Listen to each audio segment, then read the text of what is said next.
Vitamin series में आज बात होगी विटामिन ई की। विटामिन ई जो है वो एक फैट सॉल्युबल विटामिन है।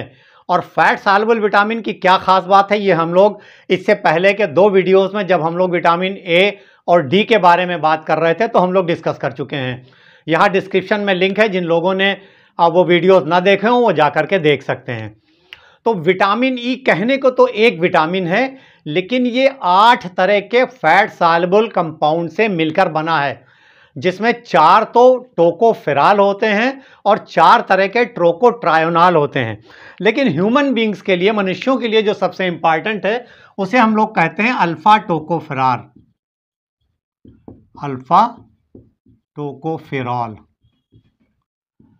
तो आज के बाद जब आप किसी प्रोडक्ट में अल्फा टोकोफेरॉल लिखा देखें तो इसका मतलब है ये कि ये विटामिन ई के बारे में बात हो रही, वहां पर विटामिन ई है।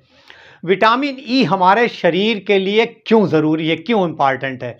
देखिए, शरीर का कोई ऐसा सिस्टम नहीं है जिसमें विटामिन ई का फ़ायदा न हो। हमारी स्किन के लिए, बालों के लिए, हार्ट के लिए, ब्रेन के लिए, लंग्स के लिए, लीवर के लिए, मसल्स के लिए, यानी जिस भी आप अंग की बात करिए विटामिन ई वहाँ के लिए फ़ायदा करता है। तो हम लोग विटामिन ई के बारे में ये समझने की कोशिश करेंगे कि विटामिन ई हमारे शरीर को कितना फ़ायदा करता है और किस तरह से फ़ायदा करता है। तो अगर सबसे पहली इसके फ़ायदे की बात की जाए तो विटामिन ई जो है एक बहुत पोटेंट एंटीऑक्सीडेंट है, बहुत ज़्यादा ताकतवर एंटीऑक्सीडेंट है। और एंटीऑक्सीडेंट जितने भी हैं वो सब हमारे शरीर के लिए इसलिए फ़ायदा करते हैं कि वो हमें रिएक्टिव ऑक्सीजन स्पीसीज़ और ऑक्सीडेटिव स्ट्रेस से बचाते हैं। देखिए, जो हमारे शरीर का नॉर्मल मेटाबॉलिज्म है, जो कुछ हम खाते पीते हैं, अंदर शरीर में जाके तमाम परिवर्तन होता है, तो उसमें एक चीज़ बनती है, उसे हम लोग कहते हैं रिएक्टिव ऑक्सीजन स्पीशीज़। और ये ROS या रिएक्टिव ऑक्सीजन स्पीशीज़ जो है ये हमारे शरीर के लिए नुकसानदेह होती है।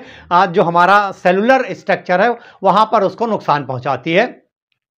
तो शरीर उसको जो है वो काउंटर करने के लिए कुदरत ने शरीर के अंदर कुदरती तौर पर एंटीऑक्सीडेंट दे रखे हैं, तो ये लेवल बराबर रहता है। जब इनका लेवल बढ़ जाता है रिएक्टिव ऑक्सीजन स्पीशीज़ का, तो वो कंडीशन कहलाती है ऑक्सीडेटिव स्ट्रेस। और ये लेवल कैसे बढ़ता है? जब हमारा खान पान सही नहीं है, हम बहुत पोल्यूशन वाले माहौल में रह रहे हैं, स्मोकिंग कर रहे हैं, अल्कोहल का कंजम्पशन कर रहे हैं, इस तरह की कंडीशन अगर है तो रिएक्टिव ऑक्सीजन स्पीशीज़ बढ़ती है और ऑक्सीडेटिव स्ट्रेस होता है। तो ये जो पोटेंट बहुत ताकतवर एंटीऑक्सीडेंट है विटामिन ए, ये हमें ऑक्सीडेटिव स्ट्रेस से बचाता है। अच्छा, ऑक्सीडेटिव स्ट्रेस जब होए तो क्या होता है कि हमारे सेल पे डैमेज बढ़ जाता है, जिससे हमारी एजिंग जो है वो बढ़ती है, जल्दी बुढ़ापा आता है, हार्ट डिजीज़ होती है, हमारी जो है कई तरह के कैंसर्स पैदा होने के चांसेस बढ़ते हैं, हमारी इम्यूनिटी कमज़ोर हो जाती है। तो ये एंटीऑक्सीडेंट जो हैं, विटामिन ई ख़ास तौर पर जो इतना पोटेंट एंटीऑक्सीडेंट है, हमारी एजिंग की प्रोसेस को स्लो करता है, हमारी स्किन को टाइटन ब्राइटन करता है, तो हमें जवान दिखने में मदद करता है, हमें हार्ट डिजीज़ से बचाता है, कई तरह के कैंसर से बचाने में हमें मदद करता है, हमारी इम्यूनिटी को बढ़ाता है। और जब हमारी इम्यूनिटी यानी जो रोगों से लड़ने की ताकत है, जब हमारे पास वो ज़्यादा रहती है तो हम तमाम तरह की बीमारियों से बचते हैं। तो इतना पोटेंट एंटीऑक्सीडेंट है विटामिन ई कि इसका इस्तेमाल हमारे शरीर के लिए बहुत बेनिफिशियल है, बहुत फ़ायदेमंद है। दूसरी अगर बात की जाए इसकी, तो ये हमारी स्किन के लिए, यानी हमारी जिल्द, त्वचा के लिए और हमारे हेयर के लिए, स्किन और बालों के लिए बहुत फ़ायदेमंद है। देखिए, इसका इस्तेमाल जो है विटामिन ई का, ये कोलेजन की सिंथेसिस को बढ़ाता है। कोलेजन एक तरह की प्रोटीन होती है जो हमारी स्किन को टाइटन रखती है। आपने देखा होगा जैसे लास्टिक हो आप लाते हैं, शुरू में तो बड़ा टाइट रहती है, बाद में वो मुलायम हो जाती है, ढीली पड़ जाती है। उसी तरह हमारी स्किन भी एज के साथ साथ थोड़ी कमज़ोर होती है, उसमें झुर्रियाँ आते हैं, रिंकल आते हैं।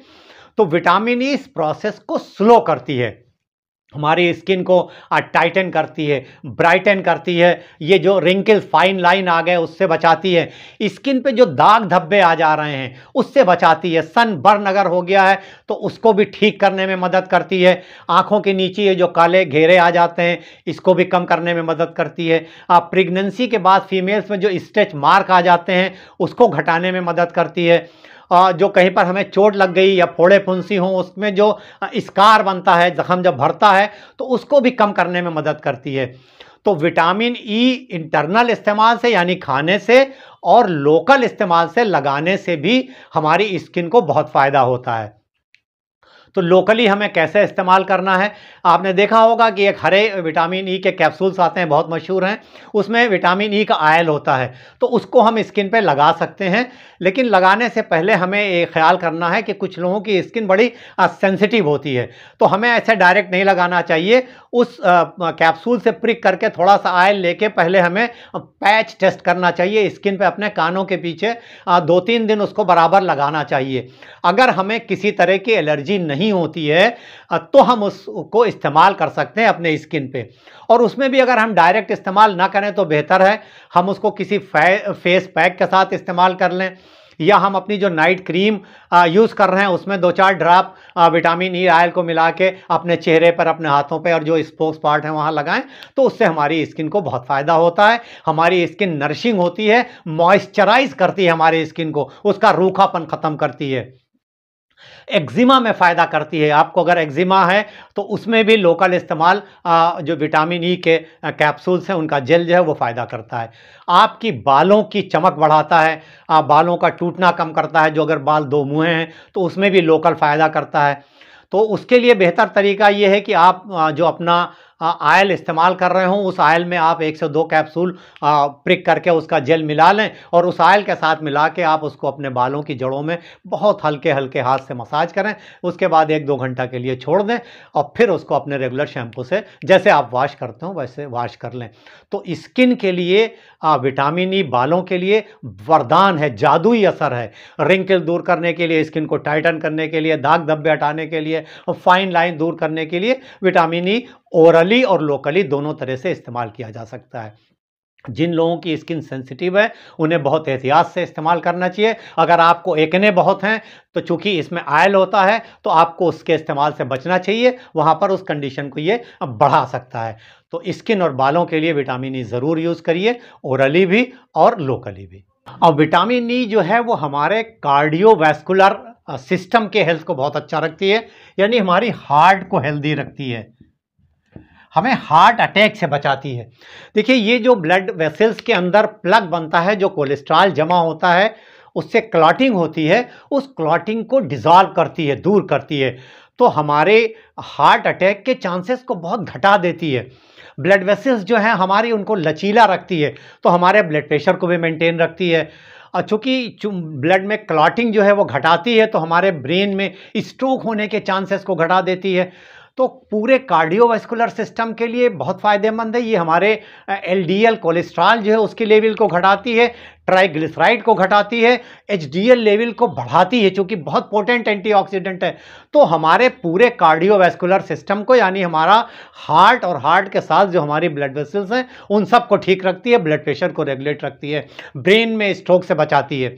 इसके अलावा ब्रेन के लिए और इसका इम्पॉर्टेंट है कि ये हमारे कॉग्निटिव फंक्शन को मेंटेन करती है। कॉग्निटिव फंक्शन वो फंक्शन होता है जो हमें एज बढ़ने के साथ साथ जो हमारी याददाश्त कमज़ोर होती है, हमें याद नहीं रहता, हम भूल जाते हैं, इस तरह की जो चीज़ें हैं उसको कम करने में मदद करती है। तो जब हम विटामिन ई का इस्तेमाल करते हैं तो हमें जो याद रहने वाली हमारी चीज़ें हैं, सोचने समझने की हमारी जो ताकत है, सलाहियत है, वो ज़्यादा अच्छे ढंग से रहती है, हमें अल्जाइमर जैसे डिजीज़ से बचाती है। तो कार्डियोवैस्कुलर सिस्टम के लिए, ब्रेन के लिए विटामिन ई बहुत फ़ायदेमंद है। इसके अलावा एक कंडीशन है जिसे हम कहते हैं फैटी लीवर। लीवर देखिए हमारे बॉडी का एक बहुत ही इम्पॉर्टेंट आर्गन है, हमारी बॉडी को डिटॉक्सिफाई करता है। जब हमारा लीवर अगर ठीक से काम नहीं कर रहा है, फैटी हो गया, स्पेशली उस कंडीशन में जिसे हम नॉन अल्कोहलिक फैटी लीवर कहते हैं, जब हम अल्कोहल का यूज़ नहीं कर रहे हैं उसके बाद भी हमारा लीवर फैटी हो जा रहा है, तो जब लीवर फैटी हो रहा है तो हमारे शरीर के बहुत से फंक्शन, बहुत से काम जो हैं वो ठीक से नहीं हो पाते हैं। तो विटामिन ई का इस्तेमाल, ये कुछ स्टडीज़ में देखा गया है कि फैटी लीवर में जब विटामिन ई का इस्तेमाल कराया जाता है तो फैटी लीवर को ठीक करने में, उसका फैट जो वहाँ पर डिस्पोज हो गया उसको कम करने में विटामिन ई फ़ायदा करती है। अगर हमारे मसल्स में बहुत दर्द, बहुत क्रैम्प हो रहा है, बार बार हो रहा है, तो हो सकता है विटामिन ई की कमी हो, उसकी वजह से ये हो सकता है। तो मस्कुलर क्रैम्प को दूर करने में भी विटामिन ई का बहुत फ़ायदा है। ख़ास तौर पर वो जो यंग फीमेल्स हैं जिसमें पीरियड उनका बड़ा पेनफुल होता है, जिसे हम लोग कहते हैं डिसमेनोरिया, पीरियड के टाइम बहुत पेन होता है। तो कुछ स्टडीज़ में ये देखा गया है कि अगर ऐसे बच्चियों को जिनको बहुत ज़्यादा पेनफुल पीरियड है, तो पीरियड से कुछ पहले से अगर उनको विटामिन ई दिया जाता है तो उनका ये पेन जो है ये सबसाइड होता है, पेन कम होता है, उसमें फ़ायदा करता है। विटामिन ई जो है वो हमारी आइस के हेल्थ को मेंटेन करने के लिए बहुत ज़रूरी है। अगर विटामिन ई की शरीर में कमी होती है तो रेटिनोपैथी जैसी एक बीमारी हो सकती है, यानी हमारी जो देखने की ताकत है उसमें फ़र्क पड़ सकता है। इसके अलावा विटामिन ई हमारे जो नर्वस सिस्टम है उसमें भी मदद करती है। हमारी ये पेरीफेरल न्यूरोपैथी कहलाती है, हमारे हाथ पैरों में एक सुन सा या एक झंझनाहट सी महसूस हो सकती है अगर विटामिन ई का लेवल कम है। अब विटामिन ई का इस्तेमाल हमारे रिस्पायरेटरी सिस्टम के लिए बहुत ज़रूरी है। ये हमारे लंग्स को जो है वो ताकत देती है, लंग्स को मजबूत करती है, उनकी इम्यूनिटी को बढ़ाती है। तो उससे हम आजकल देखिए प्रदूषण इतना ज़्यादा है, पोल्यूशन इतना ज़्यादा है, आप कहीं भी हो आपको पोल्यूशन फेस करना पड़ता है। और इस पोल्यूशन की वजह से तमाम तरह की एलर्जी और सांस की तकलीफ बढ़ गई है। तो विटामिन ई के इस्तेमाल से हमारा लंग्स जो है मजबूत होता है और हम इस प्रदूषण से लड़ने में कामयाब होते हैं। तो ये जो तमाम तरह की एलर्जी या सांस की तकलीफ है उससे बचाने में भी विटामिन ई हमारी मदद करता है। विटामिन ई बूढ़े लोगों के लिए, जो ओल्ड एज वाले लोग हैं उनके लिए बहुत फ़ायदेमंद है, वरदान है ओल्ड एज वाले लोगों के लिए। देखिए एज बढ़ने के साथ साथ हमारी इम्यूनिटी कम होती है, कई तरह की बीमारियां हमें घेरती हैं, स्किन हमारी बहुत झुर्रीदार हो जा रही है, हमारी याददाश्त कमज़ोर हो रही है, कई तरह की भी हमें परेशानियां होती हैं ओल्ड एज में। तो विटामिन ई चूँकि बहुत पोटेंट एंटीऑक्सीडेंट है, तो ये हमारी जो एज के बढ़ने के साथ साथ वाली तकलीफ़ है उसको थोड़ा स्लो करती है, कम करती है। तो ओल्ड एज वाले लोगों के लिए विटामिन ई वरदान है, बहुत फ़ायदेमंद है, बहुत ज़रूरी है। एक और बहुत बड़ा फ़ायदा है विटामिन ई का, ये हमारी फर्टिलिटी को इम्प्रूव करती है, फर्टिलिटी को, यानी हमारी प्रजनन क्षमता जो है उसको बढ़ाती है। कैसे बढ़ाती है? ये स्पर्म की क्वालिटी और काउंट को मेंटेन करती है। मेल्स में और फीमेल्स में ओवम की क्वालिटी और ओवम के रिलीज को जो है वो बेहतर करती है। जो मस्कुलर जो मेंस्ट्रुअल साइकिल है, मैंने आपको बताया था, क्रैम्प्स कम करती है, मेंस्ट्रुअल साइकिल को भी रेगुलेट करती है। तो ये ओवरऑल जो हमारी फर्टिलिटी है उसको इम्प्रूव करने में बहुत मदद करती है। तो विटामिन ई का इस्तेमाल हमारी प्रजनन क्षमता को भी ठीक करने के लिए बहुत ज़रूरी है। तो इतने ज़्यादा इस्तेमाल हैं विटामिन ई के। अगर विटामिन ई की कमी होती है शरीर में तो ये तमाम तरह की ये जो दिक्कतें हम लोगों ने बात की हैं, इस तरह की परेशानी हो सकती है। तो आइए देखें विटामिन ई की हमारे शरीर को प्रतिदिन कितनी ज़रूरत है और ये हमें कहाँ से मिलेगा। देखिए एडल्ट पर्सन को, वो मेल हो या फीमेल हो, 15 मिलीग्राम पर डे चाहिए होता है, पर डे, या 22 इंटरनेशनल यूनिट पर डे। रोज़ के हिसाब से हमें 15 मिलीग्राम चाहिए, मेल्स और फीमेल्स दोनों में। ऐसी फीमेल्स जो लैक्टेटिंग मदर्स हैं, यानी वो औरतें जो अपने बच्चों को दूध पिला रही हैं, उनमें थोड़ी सी क्वांटिटी ज़्यादा चाहिए होती है। अब नेचुरली हमें मिलेगा कहाँ से विटामिन ई?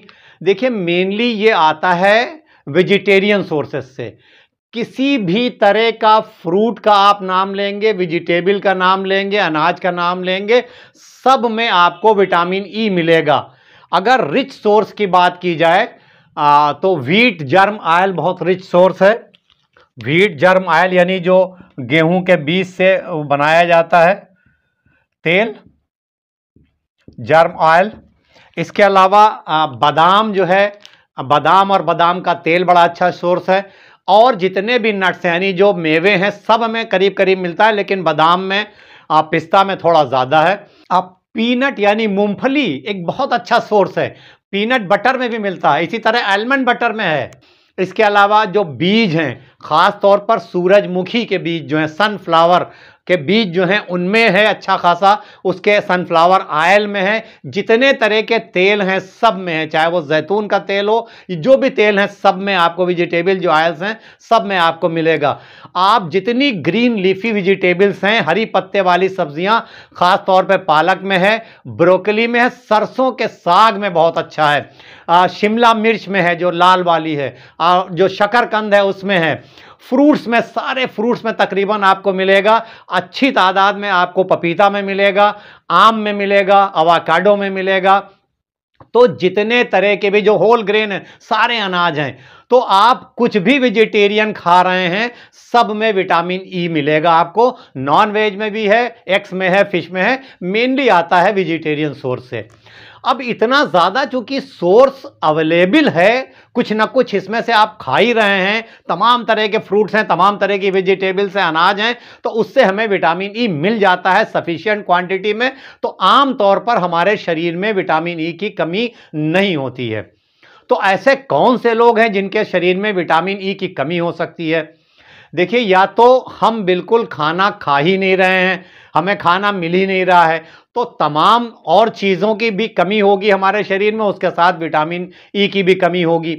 या हमारी फूडिंग हैबिट, हमारी खाने की आदत इतनी ख़राब है कि हम कोई हेल्दी चीज़ खा ही नहीं रहे हैं, होल ग्रेन नहीं खा रहे हैं, फाइबर वाली चीज़ें नहीं ले रहे हैं, फ्रूट्स नहीं खा रहे हैं, वेजिटेबल्स नहीं खा रहे हैं, तभी हमारे शरीर में कमी होगी। या ये हो सकता है कि हम खा तो रहे हों लेकिन हमारी बॉडी उसको पचा ना पा रही, एब्जॉर्ब ना कर पा रही, मैल एब्जॉर्प्शन होता है, कई ऐसी बीमारियां होती हैं जिसमें फैट स्पेशली जो एब्जॉर्ब नहीं हो रहा है, तो जो हम खा रहे हैं वो एब्जॉर्ब नहीं हो पा रहा है। नॉर्मल पर्सन में आम तौर पर विटामिन ई की कमी नहीं होती है, इसलिए हमें सप्लीमेंट के तौर पर विटामिन ई का इस्तेमाल नहीं करना चाहिए जब तक कि हमें कोई विशेष स्थिति ऐसी ना हो जिसमें हमारे डॉक्टर हमें एडवाइस करें सप्लीमेंट, तभी हमें सप्लीमेंट का इस्तेमाल करना चाहिए। क्योंकि देखिए, ये एक फैट सॉल्युबल विटामिन है, अगर हम ज़्यादा सप्लीमेंट खाएंगे तो इसका लेवल हमारे शरीर में बढ़ सकता है, और जब बढ़ जाएगा तो उसकी वजह से हमें नुकसान होता है, टॉक्सिसिटी इसकी होती है। इसके अलावा सप्लीमेंट जब हम लेते हैं वो तो कई तरह की दवाओं से वो रिएक्ट कर सकता है, कुछ दवाओं के फंक्शन को रोक सकता है या कुछ दवाओं के फंक्शन को बढ़ा सकता है, इसलिए बगैर के डॉक्टर की सलाह पे हमें सप्लीमेंट नहीं लेना चाहिए। नेचुरल सोर्स से हम कितना भी विटामिन ई ले लेंगे उसका किसी तरह का शरीर में कोई नुकसान नहीं है, सिर्फ फायदा है। ओरल यानी खाने के लिए हमें सिर्फ नेचुरल सोर्सेस पे डिपेंड रहना चाहिए। हाँ, लोकल इस्तेमाल के लिए अपनी स्किन और बालों के लिए जैसा मैंने बताया तो आप उसका जो है विटामिन ई के सप्लीमेंट को इस्तेमाल कर सकते हैं लोकल लगाने के लिए।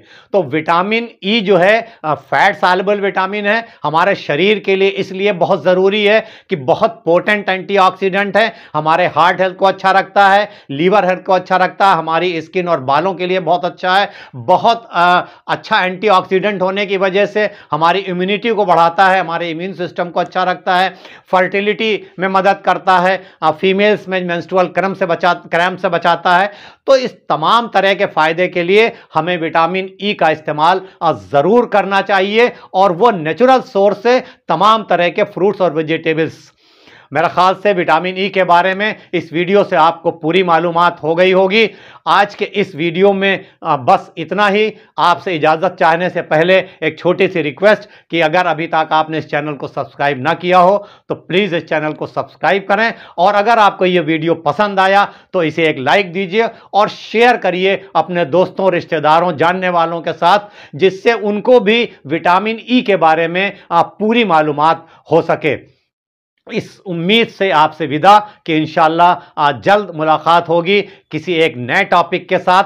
तब तक के लिए स्वस्थ रहिए, खुश रहिए और एक्टिव रहिए।